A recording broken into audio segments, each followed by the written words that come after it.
नमस्कार, कड़क में आपका स्वागत है। और जो ईरान और इजराइल के बीच में जो लड़ाई चल रही है, वैसे तो इजराइल ने जो ऑब्जेक्टिव्स उसके दो थे, जिसकी बात वो कर रहा था कि जो ईरान के जो न्यूक्लियर ठिकाने हैं उसको ख़त्म कर देगा, जो कि ख़त्म कर चुके हैं।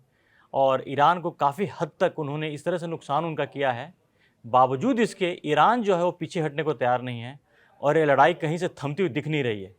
ये रोज़ इजराइल ईरान पे हमला कर रहा है, ईरान इजराइल पे हमला कर रहा है और ये लड़ाई जारी है। अब इसमें सबसे बड़ा सवाल ये उठता है कि जो खामनेई हैं, जो सर्वोच्च लीडर हैं ईरान के, वो चाहते क्या हैं? वो किस तक, कहाँ, किस मंजिल तक जाना चाहते हैं? अमेरिका ने, इजराइल ने और दुनिया के जितनी भी बड़ी ताकतें हैं, उन्होंने कहा है कि अब ईरान को रुक जाना चाहिए यहाँ पर और इस लड़ाई को आगे ना ले जाए। लेकिन ईरान मानने को तैयार नहीं है। तो सवाल ये उठता है कि क्या खामनेई वो अंजाम तक पहुँचना चाहते हैं जो एक समय सद्दाम हुसैन उस अंजाम तक पहुँचे थे? या फिर वो उन ईरान को लेकर के इनकी कोई चिंता है कि ईरान को बचाना चाहते हैं, या फिर वो शहीद होना चाहते हैं कि शहीद होकर के जो उनका पर्पस था, जिस तरह से उन्होंने इस्लामिक वर्ल्ड में अपना एक नाम बनाया था और जिस इसको इस्लाम को प्रमोट करने की बात कर रहे थे, वहाँ पर वो शहीद बनना चाहते हैं।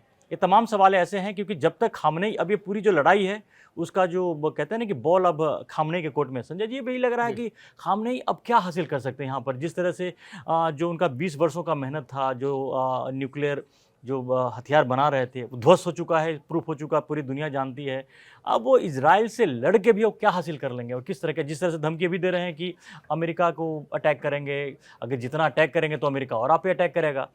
ऐसा तो कहीं से सीन नहीं दिखता है। ईरान के साथ आज कोई भी खड़ा नहीं दिख रहा है। कोई बोलने के लिए तो रूस भी बोलता है कि गलत हुआ है, चाइना ने भी आज बयान जारी करके बताया है कि ईरान पे जो हमला हुआ गलत है, लेकिन साथ कौन दे रहा है? ईरान कब तक ऐसा किला लड़ता रहेगा? देखिए, मुख्य बात ये भी है कि ऐसी तमाम चीज़ों में सीधे सीधे कोई हार नहीं मानता है हुँ। और उसकी कई वजह भी होती हैं और मुझको लगता है कुछ बैकडोर से तमाम चीज़ें जो चलती रहती हैं वो कुछ उन्होंने खोलने की कोशिश की होगी या हो रहा होगा, क्योंकि जाहिर सी बात है कि खामनेई 1989 में अयातुल्ला खुमैनी के निधन के बाद वहाँ पे सर्वोच्च नेता बने। हुँ। तो उस हिसाब से उनका कार्यकाल करीब 36-37 साल का हो रहा है जो हुँ। सर्वोच्च लीडर हैं। हुँ। तो और वो हमेशा से, सबसे बड़ी बात यह है कि पूरी दुनिया में वो ये संदेश देते आए कि इस्लाम ही सबसे ऊपर है और सिया सबसे ऊपर हैं और यही सबसे ऊपर रहेंगे, इनको कभी हराया नहीं जा सकता। अब उनके सामने वो स्थिति आ गई है कि अब वो जीत तो खैर सकते नहीं और हार के बहुत करीब हैं। अब इसमें बीच का रास्ता कौन सा होगा, क्या खामनेई उसको निकालना चाहेंगे? मुझको लगता है कि निकालना चाहेंगे, क्योंकि उनके साथ एक पूरा देश भी है और जिस तरह से अभी वो चुप बैठे हैं, उन्होंने मतलब आप जो भी वो रिएक्शन दे रहे हैं कि हम वो ये तो दिखाने करेंगे के लिए वो वो भी हो करेंगे, सकता है, वो वो तो देखिए वो वो तो सब बार्गेनिंग वो का भी। केवल दिखाने के लिए होता है और अंतर्राष्ट्रीय जो राजनय है उसमें ये सारे दांवपेच बहुत ज़्यादा चलते हैं। लेकिन कहीं ना कहीं से देखिए, ईरान के विदेश मंत्री रूस गए हुए हैं और मुझको लगता है कि रूस गए हुए हैं, वहाँ से जब वो लौटेंगे तब बहुत ढेर सारी चीज़ें तय हो जाएंगी कि क्या होना है, क्या करना है, क्या नहीं करना है। रूस उनको शायद यही सलाह देगा कि इसमें एक बीच का रास्ता निकालो, सम्मानजनक रास्ता निकालो।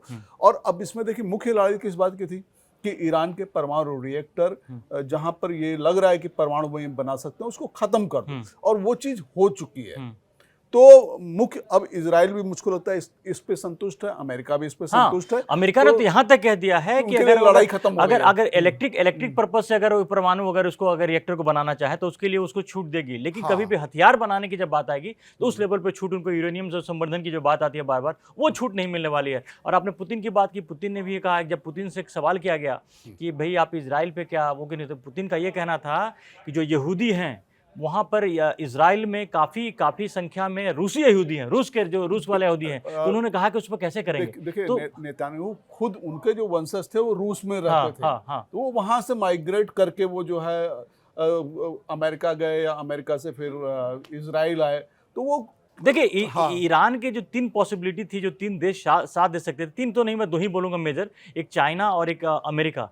चाइना के बारे में हर कोई जानता है कि चाइना तो खुद 1 to 1 फ्रंट लड़ना किसी नहीं चाहता है। चाइना तो लड़ने का सवाल ही नहीं है, कभी नहीं चाहेगा वो। कभी भी नहीं और रूस चाहेगा। का जहां से सवाल है, रूस ने, पुतिन ने साफ कर दिया, एक फ्रंट ऑलरेडी उनका चालू है, यूक्रेन के साथ अगर लड़ाई लड़ रहे हैं तो कभी नहीं चाहेंगे कि इजराइल के साथ लड़ाई मुझे नंबर 1। और दूसरा, उन्होंने जो कनेक्शन कहा है कि रूस में बहुत सारे, इजराइल में बहुत सारे रूसी यहूदी हैं, इसलिए वहाँ पे वो नहीं कर सकते। तो ये बड़ा क्लियर कर दिया, एक तरह से उन्होंने बहाना बना दिया कि वो से नहीं करेंगे। तो जब रूस भी नहीं आ रहा है, चाइना भी नहीं आ रहा है, तो ईरान कब तक अमेरिका और इजराइल से कब तक लड़ाई लड़ेगा? देखिए, ईरान के लिए निश्चित रूप से ये हारी हुई लड़ाई है। वो ये लड़ाई हार चुका है। अब मुख्य बात ये है कि वही बात है कि आप देखिए, खामनेई की मुझको जिद लगता है? है कि एक आध हफ्ते में कोई न कोई करवट ऊंट बैठेगा, अच्छा। या तो इधर बैठे या उधर बैठा, और ये लड़ाई जारी रहने वाली नहीं है। हाँ। और खामनेई सद्दाम भी नहीं है। हाँ, अच्छा, यही सवाल मैं पूछना चाह रहा है था ना? कि क्या सद्दाम हुसैन तो नहीं बनेंगे खामनेई? नहीं, खामनेई सद्दाम हुसैन नहीं बिल्कुल भी है। नहीं जो है। खामनेई को जो भी लोग जानते हैं, उनका ये मानना है कि वो बहुत दूरदर्शी हैं, श्रूड है काफी। श्रूड हैं, बुद्धिमान आदमी हैं, चालाक आदमी हैं, और बहुत कूल हैं, ठंडा करके खाते हैं, गर्म आदमी नहीं है।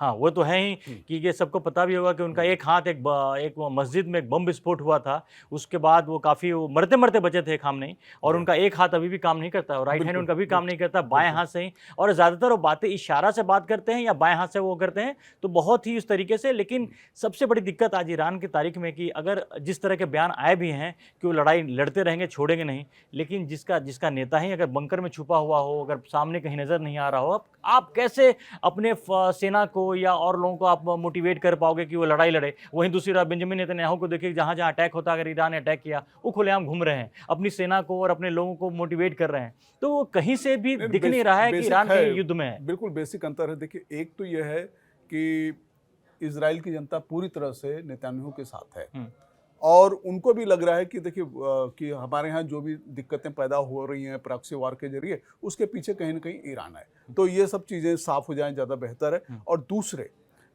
ईरान के पास परमाणु बम होने का मतलब ये था कि उसके जितने भी प्रॉक्सी दोस्त हैं, उन सब के पास ये सारी चीजें पहुंच जाती के पास या हमास के पास है, हिजबुल्लाह के पास, तो खतरनाक हाथों में पहुंच जाती, जिसको रोकना बहुत जरूरी था, और इसलिए वो मुझको लगता है रुका भी। लेकिन एक चीज और भी है कि हो सकता है, ये भी मैं कहूँगा कि ईरान के पास ये कैपेबिलिटी अभी नहीं हो, ईरान परमाणु बम नहीं बना रहा हो, केवल संदेह के आधार पर उसको ये सजा मिल गई। हाँ, संदेह के आधार पर तो हमने सब देखा कि सद्दाम हुसैन के साथ यही हुआ कि अमेरिका कहता रहा कि इराक के पास वो भी न्यूक्लियर हथियार बना रहा है, लेकिन वो कभी आज तक प्रूफ नहीं कर पाया अमेरिका। सद्दाम हुसैन मारे भी गए, इराक बर्बाद हो गया। हाँ, वो पूरा इराक बर्बाद हो गया। लेकिन तो ये आपने जो अगर बात कही थी, ये तो खामनेई के लिए सामने बहुत बड़ा एग्जाम्पल था। उनको सद्दाम हुसैन का जो हश्र हुआ, उससे सीखना चाहिए था कि किस तरह से, जब अगर अमेरिका जैसी ताकतें अगर आपको शक के आधार पर अगर लाती हैं, वो सब कुछ करती हैं, किस तरह से विध्वंस करती हैं वो तमाम, जो बगल का इराक तो दूर का नहीं था।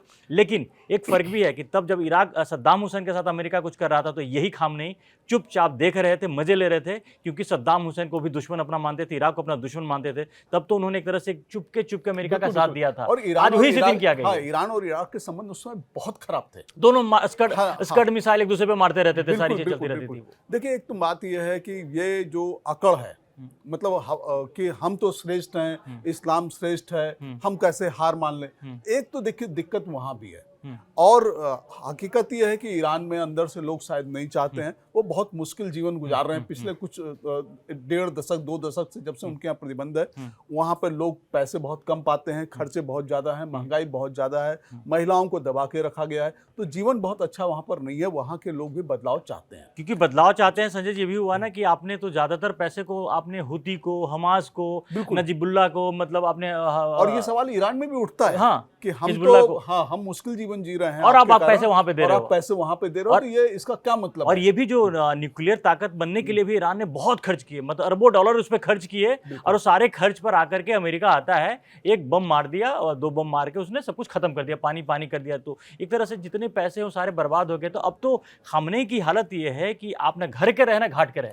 देखिए, सबसे बड़ी समस्या यही होती है, जहां जहां आमतौर पर ये मैं किसी धर्म का नाम नहीं लूंगा, लेकिन धर्म के नाम पर जब आप लड़ाई लड़ते हैं और धर्म के नाम पर आप नशे में चूर होते हैं और धर्म को आप ऊपर रखते हैं, तब समस्याएं होने लगती हैं। और खासकर ये भी है कि जिस तरह से पाकिस्तान एक टेररिस्ट स्टेट माना जाता है, ईरान उससे कहीं से अलग नहीं है। और यहाँ इसीलिए वहां पर जनता भी चाहती है कि भाई बदलाव हो। ऐसा नहीं, ईरान के पास देखिए, अगर आप उसकी संस्कृति की बात करें, उसकी इंटेलिजेंस की बात करें, उसके संसाधन की बात करें, उस देश को आज बहुत आगे होना चाहिए, लेकिन वो देश पीछे चला गया है और लगातार इसी पे जिद की वजह से कि खामनेई की खुद की इच्छा थी कि वो यहूदियों को बर्बाद होते देखना चाहते थे, इजराइल को बर्बाद करना चाहते थे, और एक सिंगल पॉइंट एजेंडा पर पिछले कई सालों से वो लगे हुए थे।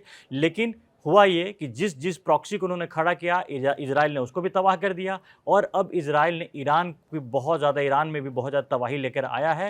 लेकिन खामनेई अब क्या करते हैं, खामनेई का जो फैसला है, और जैसा आपने भी बताया कि हो सकता है कि निगोशिएशन चल रहा हो, तमाम चीज़ें हो रही हो। निश्चित रूप से चल रहा होगा। देखिए, अगर वो एक सुलझे हुए सर्वोच्च लीडर हैं, ईरान के सबसे बड़े नेता हैं, तो मुझको लगता है कि हाराकिरी कोई भी नहीं करना चाहता है, सुसाइड कोई भी नहीं करना चाहता है, तो कहीं ना कहीं बीच का कोई रास्ता निकालने की बात सोच रहे होंगे, या अपने देश को बचाने की बात सोच रहे होंगे, अपनी जान बचाने की सोच रहे होंगे। अपनी जान बचाने। लेकिन एक सुलझा हुआ नेता हमेशा खुद को और अपने लोगों को बचाता है। और ये बात एक चीज इसमें मैं आपको और बताऊं कि अमेरिका के लिए इजराइल सबसे बड़ी प्राथमिकता वहां की राष्ट्रीय नीति में भी है। इजराइल पर हमले को अमेरिका अपने ऊपर हमला मानता है हमेशा से। और वैसे भी अगर देखा जाए तो इजराइल कभी भी ईरान को लेकर ऐसा नहीं रहा कि उसका जो ऑब्जेक्टिव था बड़ा क्लियर था, और जो कि शक भी गलत नहीं था कि जिस तरह से हमास को, हुती को और हिजबुल्लाह को जिस तरह से मदद पहुंचाई ईरान ने, उसे साफ दिख रहा था कि अगर उनके पास न्यूक्लियर बॉम्ब बना करके अगर उनको दे देता तो इजराइल कहीं का नहीं रहता। इजराइल छोटा सा देश है, सबके पीछे में छुपा हुआ, और ईरान लगातार इजराइल पे कहीं ना कहीं किसी न किसी तरीके से हमले करवा रहा था। तो इजराइल ने अपना एक जो परमानेंट अपना बचाव के लिए जो किया, एग्जिस्टेंस को बचाने के लिए जो किया है, वो ईरान को ताबड़तोड़ जो जिस तरह से हमले किए हैं। अब यहाँ पर एक ही चीज़ है, या तो खामनेई चुन ले मौत को चुनते हैं या अपने देश को चुनते हैं। दो ऑप्शन है उनके पास। अगर देश को बचाएंगे तो शायद हो सकता है खुद की जान ही बच जाए, और अगर वो सोचते हैं कि नहीं, अगर वो अपनी जिद पे बने रहेंगे तो ना वो रहेंगे और ना शायद देश रहेगा। ये बड़ा ही इंटरेस्टिंग अभी है। अभी आने वाले टाइम में डेवलपमेंट हो सकता है अगले 24-48 घंटे में कोई बड़ी खबर आए। वो दूसरे रास्ते पर जाएंगे, खुद को भी बचाएंगे, देश को भी बचाएंगे। चलिए उम्मीद करते हैं कि खामनेई उनको एक अच्छी भगवान सद्बुद्धि दें उनको और वो ऐसा फैसला लें कि जिससे ईरान को भी बचा लें और अपनी जान को भी बचा लें। और अभी जो एक लड़ाई चल रही है, जो मिडिल ईस्ट में जो तनाव बढ़ रहा है, धीरे धीरे ऐसा लग रहा था कि इसकी आग कहीं और न फैल जाए, वो शायद बुझ सकती है। तो फिलहाल के लिए इतना ही। धन्यवाद।